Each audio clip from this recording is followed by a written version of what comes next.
அனைவருக்கும் வணக்கம். வார்த்தை அடிப்படையில் எங்கிலும் சொல்லப்பட்டு வருகின்றேன். தமிழுக்கு 240 எழுத்து, அதுக்கு உண்டான எண்கணிதத்தை புதிய முறையில் உருவாக்கப்பட்டு அதை சொற்கள் அடிப்படையில் நான் ஆய்வு செய்து சொல்லிக் கொண்டு வருகின்றேன். இதுக்கு யாருக்கும் தெரியாமல் இருந்தாலும் இந்த வீடியோவில் பார்த்து கொண்டு இருப்பவர்களுக்கு தெரிந்து கொள்ளலாம். புதிதாக வரக்கூடியவர்களும் பார்த்து கொண்டே இருந்தாக தெரிந்து கொள்ளலாம். என்கிறம் எப்படி என்பது, தமிழ் என்கிறம் எப்படி என்பதை நீங்கள் தெரிந்து கொள்ளலாம். ஆங்கில நியூமராட்சியை விட மிக துல்லியமானது இது. ஆங்கிலத்தில் கூட ஒன்று குறைவு. 26 எழுத்துக்கு அது 25 எழுத்து தான் அந்த நியூமராட்சி காட்டுது. இங்கிலீஷ் எழுத்து 26 எழுத்து, அது 25 தான் காட்டுது. ஆனால் இது அப்படி இல்லை. 240 எழுத்து இதில் காட்ட முடியாது. ஏன்னா தமிழ் என்ற எழுத்து தான் 3 எழுத்து தான். ஆனால் அதை வார்த்தை அடிப்படையில் நான் உறுதி செய்து 240 எழுத்துக்கும் தனித்தனி எண்ணிக்கையில் கொடுக்கப்பட்டு இதை நான் உறுதி செய்து சொல்லிக் கொண்டு வருகின்றேன். இதை நான் தமிழ் மக்களுக்கு, தமிழ்நாட்டுக்கு இதை நான் உறுதி செய்து உங்களிடம் உங்கள் என்கிறது போலவே இதை நான் தேர்வு செய்து கொடுப்பேன். என்னால் முடியும். ஆகையால் இந்த எண்கிணத்தை நான் வார்த்தை அடிப்பை சொல்லிக் கொண்டு வருகின்றேன். கதிர் என்றால் சூரியன். கதிருக்கு 3 எழுத்து, 1, 8, 9 எல்லாம் கூட்டினாக்கா 18. அது விதி என்கிறது 9. விதி என்கிறது 9. கதிருக்கு 3 எழுத்து.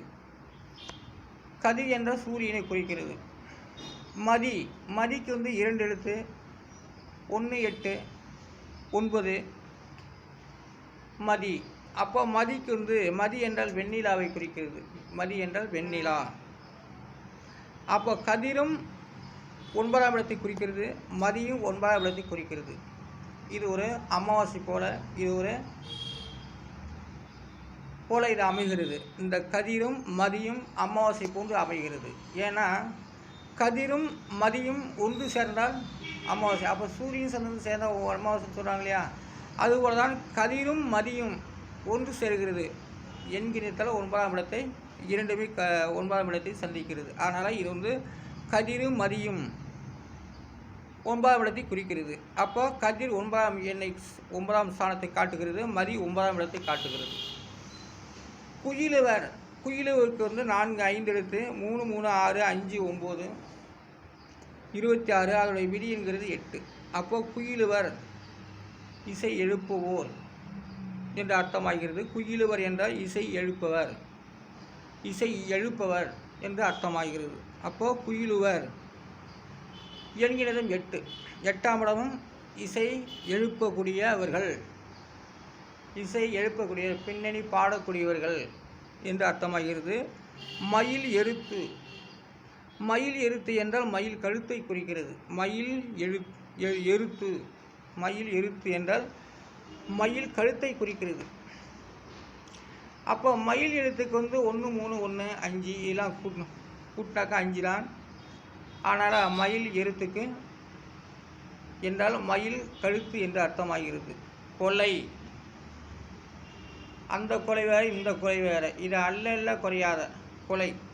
இது கொலை என்றால் இசை என்று அர்த்தமாகிறது. கொலை 3, 2 எல்லாம் கூட்டினாக்கா 5. அப்போது கொலை இசை, கொலை என்றால் இசையை குறிக்கிறது. பாணி 9, 7 பாணி. 7, 7, 14 எல்லாம் கூட்டினாக்கா விதியன் 5. பாணி என்றால் பாட்டை குறிக்கிறது. பாட்டு, பாணி என்பது பாட்டு என்ற சொல்லை குறிக்கிறது. முன்னீருக்கு 4 எழுத்து, 3, 5, 7, 9 கூட்டாக 24. அதோடைய விதி என்கிறது 6. முன்னீர். கடல் மழை நீர் 3ஐயும் குறிக்கிறது. கடல் நீரையும் குறிக்கிறது, மழையும் குறிக்கிறது, நீரையும் குறிக்கிறது. அதாவது முன்னீருங்கிறது கடல் மழை நீர். முன்னீர் என்பது கடல் மழை நீர். அப்போ முன்னீருக்கு விதி எண் 6 குறிக்கிறது. வடவரை வடவரைக்கு வந்து 5 5 5 7 இதெல்லாம் கூட்டாக 22. அதில் விதிங்கிறது 4. வடவரை. வடவரை என்றால் மேருமலை குறிக்கிறது. ஆனால் சில இடத்துல வந்து எல்லாம் நடக்குது, அந்த மலைப்பகுதி உள்ளவங்களுக்கு அது தெரியும். வடவரை என்றால் மேருமலை குறிக்கிறது. கடல் வயிறு. கடல் கடல் கடல் அண்ணா 5 1 5 1 அப்புறம் கடல். கடல் 3 எழுத்து. கடல் 7. 7 கண்டமாக பிரிக்கிருக்கு இல்லையா கடலால். இந்த உலகத்தை வந்து கடலால் தேசங்கள் பிரிக்கப்படுகிறது. அதான் கடல் 7. ஏற்கனவே நான் சொல்லியிருக்கின்றேன் 7வது எண்ணிக்கையில் கடல் 7, கண்டம் 7. அதான் 7 கடலையும் குறிக்கப்படுகிறது. அதான் கடல் 7. கடல் என்ற என்ன வயிறு, பார்க்கடல்னு வேறு. வயிறு பார்க்கடல். கடல் என்றால் வயிறு, அது ஒரு பார்க்கடல். கடல் 7 கண்டங்களையும் குறிக்கிறது. கடலால் தானே தேசங்களை பிரிக்கிறாங்க. அதனால் தேசம் மண்ணை தாண்டி போகிறதுக்கெல்லாம் தேசங்கள் வேண்டாம். கடல் தாண்டி போகிற நாட்டையெல்லாம் தேசமாக பிரிக்கப்பட்டு உள்ளார்கள். இப்போ இலங்கை வச்சுக்க, இலங்கை தமிழ்நாடு இந்திய இலங்கை ரெண்டும் பக்கம் பக்கம் தானே எல்லாமே இருக்குது. ஆனால் அது கடல் தாண்டி போகிறதுனா அது ஒரு தேசமாகிடுச்சு. அதுதான் கடல். கடல் 7 கண்டங்களாக பிரிக்கப்படுகிறது. வயிறு, கடல் என்ற வயிறு, பார்க்கடல். கலக்கிய. கலக்கிய அதனுடைய எண்கள் இது வந்து 1 4 7 2 2 இல்லை 16 கூட்டினாக்கா அதோடைய விதிங்கிறது 7. கலக்கிய. கடைந்த. மோர்லாம் கலக்கிறோம் இல்லையா, மற்ற போட்டு கலக்கிறோம் இல்லையா, அதான் கடைந்த. இந்த அண்டை கலக்கிய, இந்த அண்டை வந்து கடைந்த. அப்போ 7ஆம் இடத்தை குறிக்கிறது. கலக்கிய, கடைந்த. அது ஒரு வாசியின் பாம்பாகவும் அந்த 7ஆம் இடம் பயன்படுகிறது. அப்போது கலக்கிய என்ற சொல் கடைந்த என்ற சொல்லை குறிப்பிட்டு வருகிறது. அமரர்.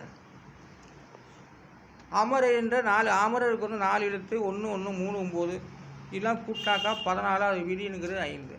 அமரர். அந்த கந்தசஷ்டியில் ஒரு பாட்டு இருக்கு, அமரர் இளைதேர குமுறடி நெஞ்சை குறி அப்படின்னு ஒரு பாட்டு இருக்கிறது. அமரர்.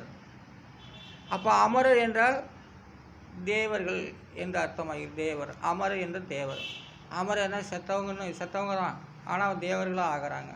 அமரர் என்றால் நம்ம மக்கள் இப்போ கிடையாது, நம்ம புரியாத மக்கள். அவனால் தேவர்னா அமரர் என்றால் பெரிய லைனில் கணிப்பாளர்கள், கணித்தவர்கள், படைப்பாளிகள், இவர்கள் தான் தேவராக வர முடியும். எல்லா மக்களும் விவசாயம் பண்ணுற விவசாயம்லாம் கரெக்டு தான்.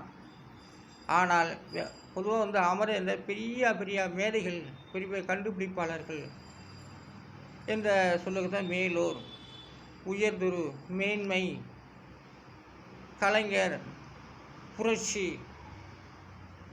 இப்படிப்பட்ட சொற்களுக்கு தான் அவங்க தான் தேவர்கள் என்று சொல்லப்படுகிறது. தேவர். பாண்டி நாட்டு மன்னன் நக்கீரன், மூவர், சேர சோழ பாண்டியன், இவர்கள் தான், இந்த மாதிரிப்பட்டவர்களாம் தேவர்கள். அதுபோல் அஷ்டமா சித்தி என்று சொல்லக்கூடியவர்களாம் அவர்களாம் தேவர்கள் தான். அதான் அமரர் இளைதேர என்று சொல்லக்கூடியது. அதான் அமரர் என்ற தேவரை குறிக்கும், தேவர்களை குறிக்கும், இறந்தவர்களை குறிக்கும். அவங்களே மீண்டும் இந்த உலக பூமியில் இருந்தால் பிறந்து வாழ்ந்து கொண்டுதான் அது அவர்களை தான் செய்யும். அடுத்தது மருட்கை. மருட்கை. மருட்கைக்கு வந்து 4 எழுத்து வருகிறது. 1 5 2 5 இதெல்லாம் கூட்டாக்கா 13. அது விதிங்கிறது 4. மருட்கை. மருட்கை என்ற வியப்பு. மருட்கை என்ற வியப்பை குறிக்கிறது. பஞ்சவர். பாருங்கள், பஞ்சவர் வருது. பஞ்சபூதம், பாண்டவர்கள், இதெல்லாம் வந்து பஞ்சவர்னு பேர். பஞ்சவர் 4 5 எழுத்து. 1 9 1 3 5 9 பஞ்சவர். பஞ்சவர் என்ற பாண்டவரை குறிக்கிறது. இதான் இந்த எண்களில்தான்.